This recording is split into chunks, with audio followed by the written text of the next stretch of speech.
Hi friends, இன்றைக்கி நம்ம என்ன செய்ய போகிறோம்னா தோல்பாறை மீன் குழம்பு தாங்க.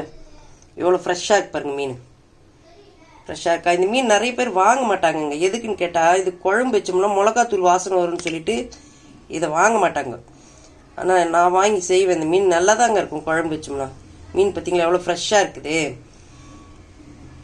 பாருங்கள். இந்த மாதிரி ரெட் கலரில் இருந்துன்னா ஃப்ரெஷ்ஷாக இருக்குதுன்னு அர்த்தங்க. புது மீன் இது. நான் தோல் உரிக்க போகிறேன். ஆனால் தோல் உரிக்கிறத என்னால் வீடியோ எடுக்க முடியாதுங்க. ஏன்னா நானே தான் வீடியோ எடுத்து குழம்பு வைக்கிறேன். அதனால் தோலை உரிச்சிட்டு நான் உங்களுக்கு காட்டுறேன். குழம்பு முதல்ல வச்சிடலாம். குழம்புக்கு தேவையான பொருளெல்லாம் எடுத்து வச்சுருக்கேன் பாருங்க. தக்காளி, பச்சை மிளகா, கருவேப்பிலை, வெங்காயம், இங்கே புளி ஊற வச்சுருக்கேன். முதல்ல குழம்பு எப்படி வைக்கிறதுன்னு வச்சுக்கலாம். அப்புறமா நம்ம மீன் ஆயலாம். இந்த மீன் ஆயத்துக்கு கொஞ்சம் லேட் ஆகும். அதுக்குள்ளே இங்கே குழம்பு கொதிச்சுன்னே இருந்துன்னு வச்சுங்களேன். நம்ம மீன் ஆஞ்சி அதில் போட்டுக்கலாம். மீன் க்ளீன் பண்ணிவிட்டு நான் உங்களுக்கு காட்டுறேன். அடுப்பை ஆன் பண்ணிவிட்டு வெந்தயத்தை வறுத்து எடுத்துக்கலாம்.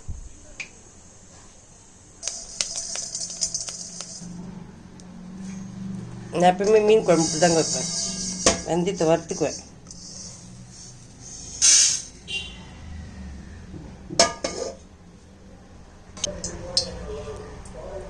இல்லை கடுகு போட்டுக்கலாம்.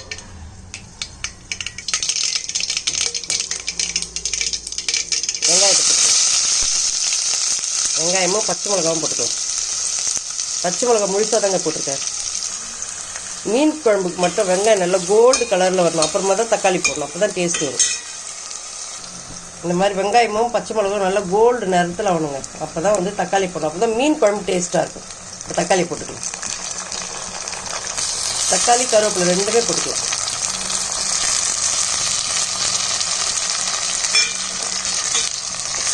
வீடியோ எடுக்க ஆள் இல்லைங்க. நானே எல்லாம் செய்கிறப்ப வீடியோ எடுத்துங்க குழம்பு வைக்கிறேன். குழம்புக்கு தேவையான அளவுக்கு கல் உப்பு போட்டுக்கலாம். அப்போ தான் வெங்காயம் தக்காளி சீக்கிரம் வதங்கும்.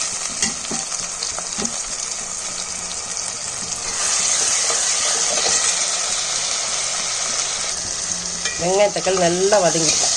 இப்போ அதுக்கு தேவையான மிளகாத்தூள் போட்டுக்கலாம். வீட்டில் அரைச்ச மிளகாத்தூள் தாங்க இது.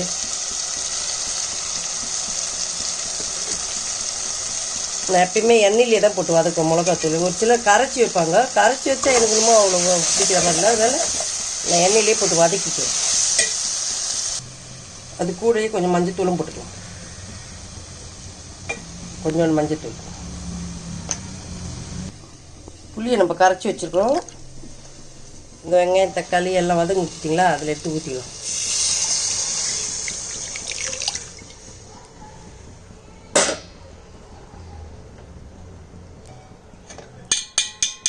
இப்படி தாங்க நான் மீன் குழம்பு வைப்பேன்.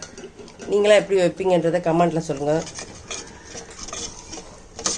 சூப்பராக இருக்கும். மிளகாத்தூளை வதக்கிட்டோம்னு வச்சுக்கலாம்.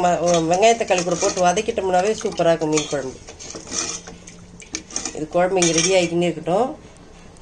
நம்ம அதுக்குள்ளே போயிட்டு தோல்பாறை மீன் இதை போய் நம்ம உரிச்சு எடுத்துன்னு வந்துட்டோமா.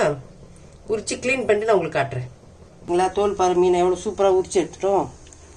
சூப்பராக உரித்து நல்லா உப்பு போட்டு கழுவி எடுத்துட்டேங்க. இப்போ குழம்புல போட்டுக்கலாம். குழம்பு நல்லா கொதிச்சுன்னு இருக்குது பாருங்க. அப்படியே குழம்புல போட வேண்டியதுதான். இது என்னன்னு கேட்டால், தோல் உரிக்காத போடுவாங்க பார்த்தீங்களா. அதனால தான் மிளகாத்தூள் வாசனை வருதுன்னு சொல்லுவாங்க. தோலை உரிச்சிட்டு போட்டோம்னா சூப்பராக இருக்குங்க. நல்லா இருக்கும் குழம்பு. குழம்பு இங்கே கொதிச்சுக்கினே இருக்கட்டும். நம்ம ஸ்டார்டிங்கில் வறுத்த பார்த்தீங்களா வெந்தயம், அது போட்டு வச்சுக்க. அதை நம்ம நுணுக்கி எடுத்துக்கலாம். குழம்பு கொதிச்சதுக்கப்புறம் தான் இந்த வெந்தயத்தை நுணுக்கி அதை போடணும். அப்போ தான் நல்லா வாசனையாக இருக்கும். நம்மளுக்கு இப்போ சூப்பராக குழம்பு ரெடி ஆகிடுது. இப்போ இந்த வெந்தயத்தூள் நுணுக்கி வச்சுக்கிட்டிங்களா, அதை போட்டுக்கலாம். அப்படியே மேலோட போட்டுக்கலாம்.